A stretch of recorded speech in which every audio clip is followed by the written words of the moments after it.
We are not here to burn down institutions. We are here to rebuild them, not with rage, but with truth.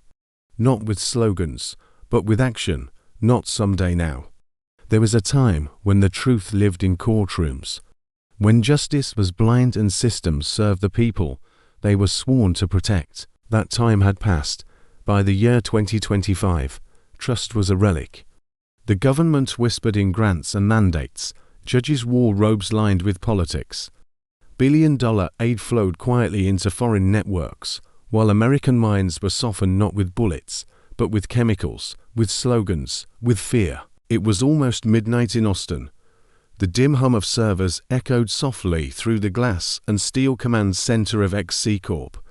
Red security indicators blinked intermittently on the digital map stretched across the curved wall, outlining a delicate arc from El Salvador to the Gulf of Mexico. Elon Musk stood alone near the central console, his hands clasped behind his back, his silhouette cast in stark contrast against the pulsing geopolitical topography. The silence broke with a soft chime. Encrypted transmission incoming. He tapped the screen. The face of a young aide from Homeland Security flickered into view. Her voice trembled, despite her effort to stay composed. "Sir, I thought you'd want to see this immediately. It's Boasberg. He just issued an emergency order, intercepted and rerouted an entire air convoy mid flight over the Gulf. The mission's compromised." Ellen's eyes narrowed. He didn't speak. She continued hurriedly. "We've confirmed Judge James Boasberg authorized the order. He wasn't scheduled on emergency duty. He wasn't even briefed. And worse, he's demanding operational details of the classified mission. He's citing national security clearance." But Elon cut in, his voice low, deliberate.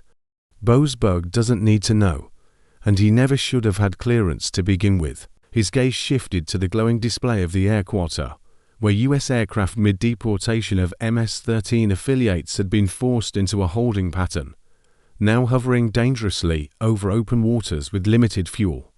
Each dot on the map represented human lives and a fragile alliance with El Salvador hanging by a thread. He just crossed the line. This wasn't judicial overreach. This was sabotage. A second screen activated. Mike Davis, a constitutional attorney and one of the president's closest legal advisors, appeared live from D.C., his expression grim. "We're calling for immediate revocation of Boasberg's clearance. He's unlawfully intervening in military operations, undermining executive authority, and putting lives at risk." He assigned himself 4 of the president's most sensitive cases. He leaked the existence of an intergovernmental takedown involving the most violent transnational gangs in the hemisphere. And his wife and son receive funds through U.S.-aside affiliates with clear conflicts of interest. Elon exhaled slowly, jaw tightening. He's using the robe like a shield while playing chess with live pieces. His voice, though quiet, carried the weight of steel. "Contact federal legal tonight. I want a full dossier on his clearance pathway, voting record, and USAID links. And I want Boasberg's name off every file labeled Tier 1. The room fell into intense motion. Screens flickered with encrypted calls, files decrypted in real time. Commands relayed across departments. Elon didn't move. He watched the red light over the Gulf flicker faintly, waiting to see if it would vanish from the screen. The broadcast alert pinged across every device inside XC Corp's control room, just as Ellen's team was finishing their third encrypted line to the Pentagon. The screen above them still aglow with the Gulf incident split in half, revealing a live press feed from the White House. "Patch it through," Elon said quietly. The image stabilized, a wall of flags, a tight semicircle of restless reporters, and at the center, the unmistakable figure of President Donald J. Trump, standing behind the seal of the president with both hands flat on the podium, knuckles slightly white. No teleprompter. He didn't need one today. "The American people are not blind," the president began, voice slow but thunderous, as if every syllable were nailed into the walls of the republic itself. "They've watched horrified as unelected judges rewrite national security policy from the bench." His eyes scanned the room. not with anger, but with something colder, contempt. We are at war with an invisible machine, one that calls itself impartial but shields criminals, coddles ganglords, and undermines the sovereignty of the United States from within. Murmurs rippled through the crowd. Cameras zoomed in. Judge James Boasberg, yes, let's name names, has overstepped not just the law, but every damn boundary this office is sworn to defend. When a judge can unilaterally halt an operation targeting the world's deadliest traffickers midair over the Gulf of America, then we are no longer in a court. We are in a coup. Ellen's gaze remained fixed on the screen. He wasn't surprised, but even he hadn't expected Trump to go that far, this fast. There was no walking this one back. I was elected on a promise, Trump continued, voice rising now, a crescendo of fury wrapped in patriotism, to restore law and order, to rip out the rot Joe Biden's open border madness invited in. Our enemies are not just at the gates, they're boarding planes, collecting stipends, and laughing at our restraint. You want to know what the American people want? His fist slammed the podium. They want those criminals out. They want MS-13 on a Black Hawk, not in a courtroom. And they're done playing footsie with activist judges who think the Constitution is their coloring book. Reporters were shouting now. Questions, protests, flashes. But the president didn't flinch. So let me be clear. Judge Boasberg has declared war on the executive, and I promise you, I'll answer.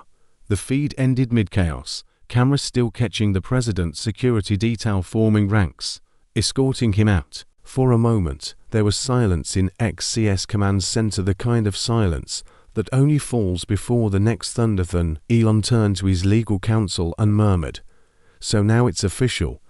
The government just took a side."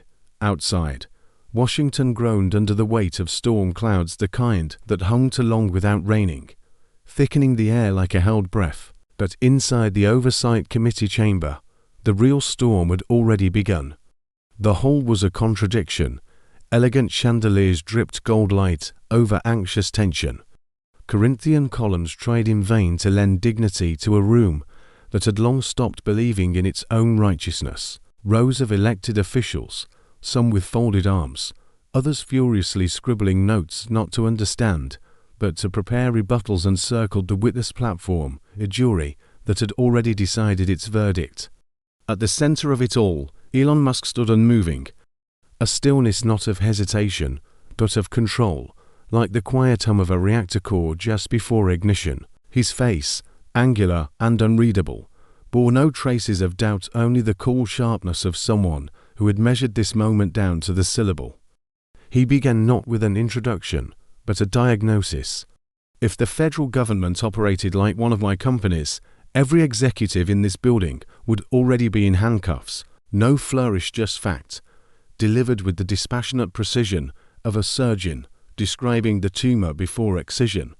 Gasps didn't fill the room, but spines did stiffen. A senator to the left tightened her grip on the armrest. A staffer's pen snapped under thumb. Elon tapped a device on the podium. The lights dimmed, and behind him the screen flared to life, rows of data cascading across it, like the vital signs of a patient on the brink. Government contracts, unaccounted grants, strategic ambiguity, billions floating in bureaucratic limbo. This is not mismanagement, he continued, voice firm, but never loud, like steel wrapped in velvet. This is entropy institutionalized, a system designed to blur the line between neglect and theft. A bead of sweat rolled down a junior representative's temple. Somewhere in the press gallery, a camera's zoom mechanism clicked quietly, one more lens trained on the man who refused to play nice. At X Corp, we audit every line of code. Every transaction is time-stamped, traceable. There are no dark corners. Because we understand that darkness is not the absence of light, but the place where power hides when it's afraid to be seen. Now a rustle, a ripple of unease, not loud, but present. One senator leaned back, eyes narrowed not in skepticism, but in calculation. Another, known for his verbosity, had gone unusually still, fingers steepled like a fortress about to be stormed. Elon spoke, pointing toward the chamber's high dome ceiling. if indicting the very architecture of government. But here, when $500 million vanishes into an overseas equity program for a country that doesn't even respect our flag, we call it progress. He let the word hang, unaccompanied by irony. It didn't need it. A long breath escaped from someone near the rear, perhaps a reporter, perhaps a staffer, but it was the kind of exhale one makes after realizing they've been holding it since the first sentence. The people watching this aren't confused. They're not asking for miracles.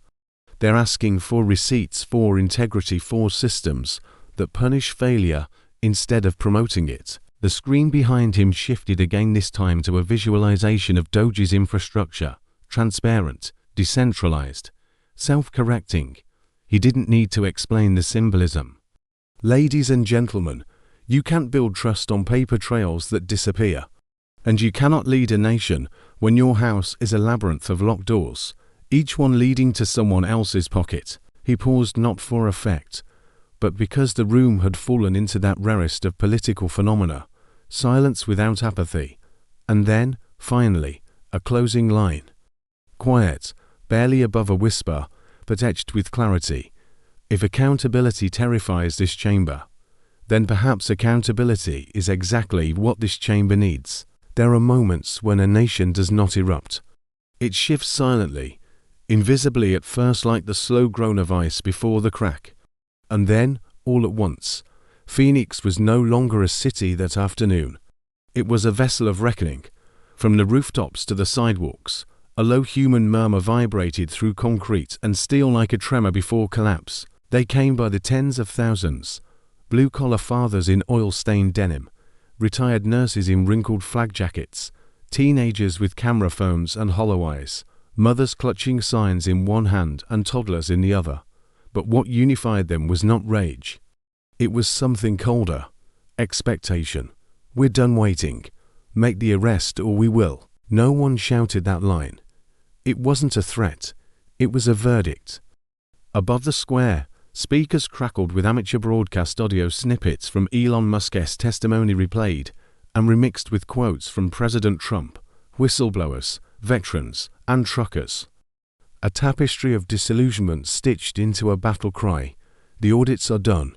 The names are known. Where's the justice at XC Corp? Elon Musk stood before a wall of surveillance feeds, 12 cities, 24 protest zones, tens of millions of digital signatures flooding in per hour. The system was stable, the society was not. His reflection stared back at him, the glass hollow-eyed and sharp-jawed, as if time had stripped him of ornament and left only function. His chief of staff entered behind him, holding a folder not yet opened. "They want blood," she said. Ellen's voice was quiet, but not hesitant. "Number." "They want certainty." She nodded once, then placed the folder on the table. 58,000 direct messages since sunrise, most with one sentence: "Lead us." Elon didn't look down at the folder. His eyes were locked on the crowd in Phoenix. The sweeping arc of bodies like a living organism preparing to exhale. They're not asking for a savior. They're re-asking for someone who won't lie to their face while the nation bleeds behind the curtain. The feed cut for a second. One of the crowds began chanting not his name, not the president's, not any politicians, just one word: reset. It wasn't a political slogan. It was a warning, a demand for a controlled burn before the entire house caught fire. Elon inhaled, slow and steady, as if preparing to stand trial in history's court. "Get me the names. Every federal official linked to US aid disbursements in the last 5 years. I want them matched against sealed court filings, every judge, every override." His voice was no longer soft. It was a lever pull. If this system is incapable of prosecuting itself, then maybe it doesn't deserve to survive. By the time the crowd in Phoenix began to disperse, San Francisco was already burning. Not all of it just enough to send a message. Tesla Plaza, once a symbol of clean symmetry and next-gen precision, now belched smoke into the blue California sky. Security drones buzzed uselessly above the chaos as black-clad figures moved with disturbing coordination, lighting road flares, hurling bricks, disappearing into side streets like phantoms. Cars flipped, cameras shattered. A young intern from Neuralink was pulled to the ground and kicked unconscious under the watch of a dozen others to paralyzed act. From the 48th floor of XC's West Coast Operations Hub, Elon watched the feed in silence. "They're not angry," he said. "They're hired." Next to him stood Chamath Palihapitiya, senior advisor on crypto policy, and one of the few people Elon actually trusted to speak without needing permission. He was already tapping through a torrent of flagged transactions on a tablet, his expression unreadable. "We've mapped over 200 anonymous crypto payments to dummy protest orgs in the last 48 hours alone," Chamath said. "Same routing patterns, same timestamps, all tethered to the same 3 offshore wallets." He paused, then tilted the tablet toward Elon. 2 of them tied directly to USAID-funded NGO pipelines. The word USAID landed like a gunshot in a cathedral. Elon didn't blink. He already knew. But knowing wasn't the same as proving, and proving meant war. "They think this will spook you," Chamath continued, voice now simmering with a cold fury. "But they don't understand your operating system. They've built an entire machine of strategic chaos around the assumption that you lines back down." He looked up. "You won't."